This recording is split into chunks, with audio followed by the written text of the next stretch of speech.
जळगाव परिषदेचा अर्ज मागे घेण्याच्या शेवटच्या दिवशी ट्विस्ट आल्याचं बघायला मिळतंय। शिंदेंच्या शिवसेनेच्या बंडखोर उमेदवार रेश्मा काळे सहलीला गेल्याची चर्चा आहे। अर्ज मागे घेणार नसल्यानं सहलीला गेल्याची त्यांच्या समर्थकांची माहिती आहे। रेश्मा काळे यांनी सप्तशृंगी गडावरती दर्शन घेतल्याचा व्हिडिओ आता समोर आलेला आहे, तर महायुतीकडून नंदकिशोर महाजन यांना उमेदवारी देण्यात आलेली आहे। मला त्याच्यातली काही कल्पना नाही, पण आता आज आम्ही तपास करू काय विषय आहे आणि बाहेर गेल्यात की काय गेल्यात मला त्याच्यातलं काहीच नाही। शिवसेना जिल्हा प्रमुख आणि जिल्हा महिला आघाडीच्या जिल्हा प्रमुख माहिती मिळते मला काहीच माहित नाही, कारण की तो आपण पाहिलं असेल की काल परवा मी माझ्या कार्यक्रमाच्या निमित्ताने कार्यक्रमातच होतो, त्याच्यामुळे आज बघूया काय होतं। सांगतो की आम्ही आमच्या अपक्ष उमेदवारांना कमी करायचा 3 वाजेपर्यंत सर्वच प्रयत्न करतो आहे। जे ऐकले नाही त्याचं बघू काय करायचं, पण जे मला वाटतं की 100% आमचे अपक्ष लोक ऐकतील, आमच्या पक्षाचे शिवसेनेचे ऐकतील, राष्ट्रवादीचे ऐकतील आणि आपला उमेदवारी ज्या ज्या ठिकाणी जो लढतो आहे, भाजप लढते आहे तिकडे शिवसेना राष्ट्रवादी परत घेईल, काही ठिकाणी आमच्या लोकांनी भरला आम्ही परत घेऊ। पण माननीय मुख्यमंत्री यांनी स्पष्ट निर्देश दिले आहे एकनाथजी सुनेत्रा पवारजींनी की आम्ही सर्व महायुतीत लढून 17ही जागा जिंकू।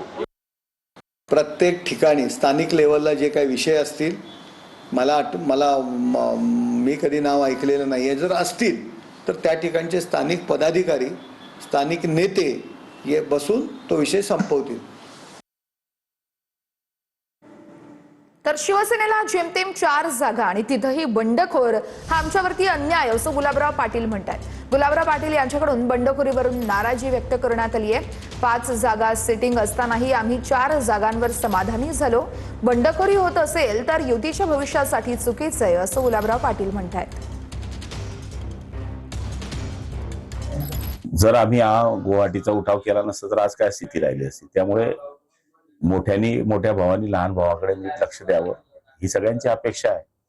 आणि 4 जागा जेमतेम शिवसेनेला आहे, त्याच्यामध्येही बंडखोर उभे राहत असेल तर हा आमच्यावर अन्याय आहे। त्या पद्धतीनं असा अन्याय होता कामा नये। एकनाथ शिंदे साहेबांनी अशी काही अडचणीची बाब केली नाही। 5 जागा आमची सिटिंग असल्यावर आम्ही 4 वर समाधान मानलेलं आहे, त्यामुळे ते 4 ठिकाणी पण बंडखोरी होत असेल मला वाटतं हे युती करता पुढच्या काळामध्ये चुकीचं आहे।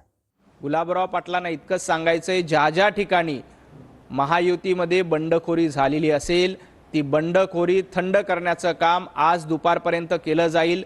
महायुतीचा एकही बंडखोर, भारतीय जनता पार्टीचा एकही बंडखोर शिवसेनेच्या विरोधात उभा राहणार नाही। जर का हे बंडखोर थांबले नाही तर त्यांच्या विरोधामध्ये कारवाई देखील केली जाईल। ज्या 4 ठिकाणी शिवसेना निवडणूक लढणार आहे त्या 4ही जागा आणि उर्वरित सगळ्या 17च्या 17 जागा महायुतीच्याच निवडून येतील। यात कुठेही दगाफटका केला जाणार नाही। महायुतीचा धर्म पाळण्याचं काम मुख्यमंत्री देवेंद्रजी फडणवीस, एकनाथजी शिंदे आणि सुनेत्राताई पवार करतात।